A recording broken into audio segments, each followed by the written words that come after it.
Soybean রান্না করা দেখাবো।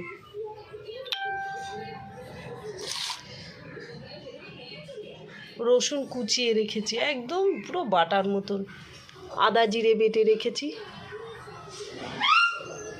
আলু আর ভাত বসিয়েছিলাম। ভাতে যখন জলটা ফুটছে না, সেই জলটা কেটে রেখে ওই ডালটা ভিজিয়ে রেখেছি, তাহলে গ্যাসটা কম পুড়বে। তেল গরম হয়ে গেছে।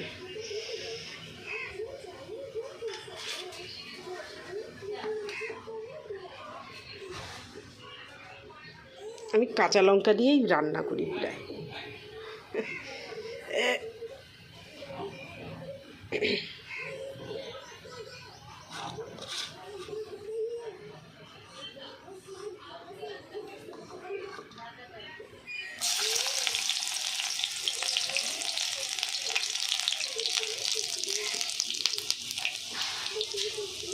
পেঁয়াজটা ছিল, পেঁয়াজটা এখন রসুন আছে, আদা আছে, পেঁয়াজটা নেই।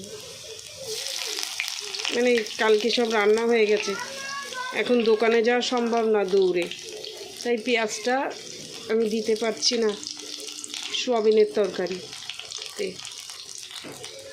আদা জিরে বেটে রেখেছি, সেটা দিলাম।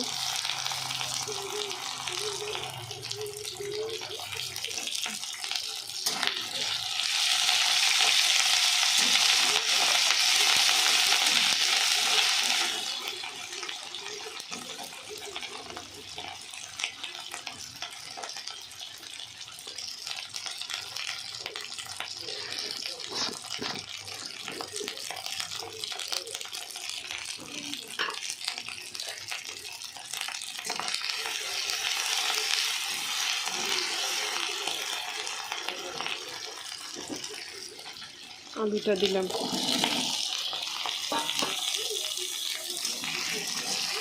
আমি না লঙ্কাটা একটু পরে পরে দিই। লঙ্কাটা দিলে না আমার মা খুব হাঁচি দেয় আর কাশি পায়।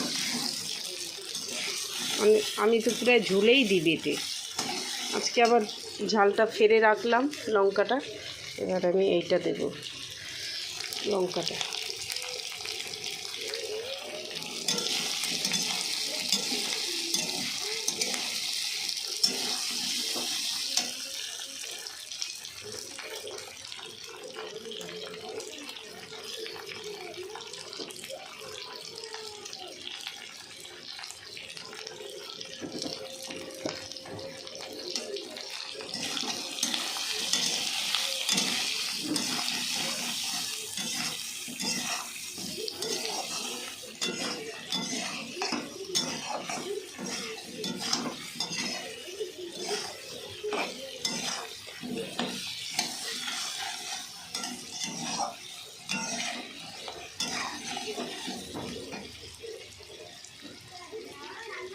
এই যে ডালটা গরম জলে ভিজিয়ে রেখেছি, তাহলে গ্যাসটা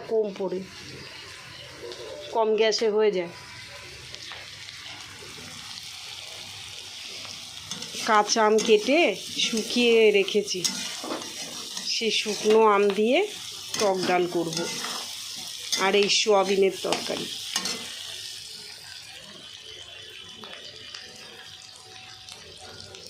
আলুটা হয়ে গেছে, সোয়াবিনটা দিয়ে দিই।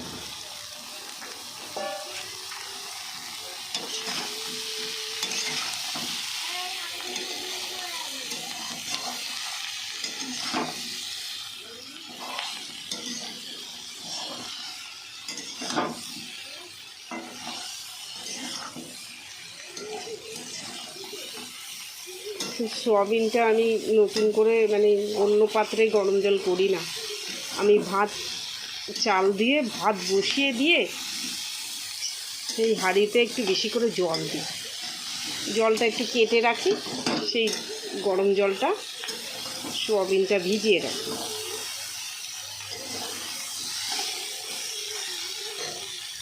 আর একটু হবে, অনেকটা টাইম লেগে যাবে। এখন অফ করি এই পর্যন্ত। এবার জল দেব, জল দিয়ে ফুটবে, নামানোর সময় একটু ঘি আর গরম মশলা দিয়ে নামিয়ে দেবো।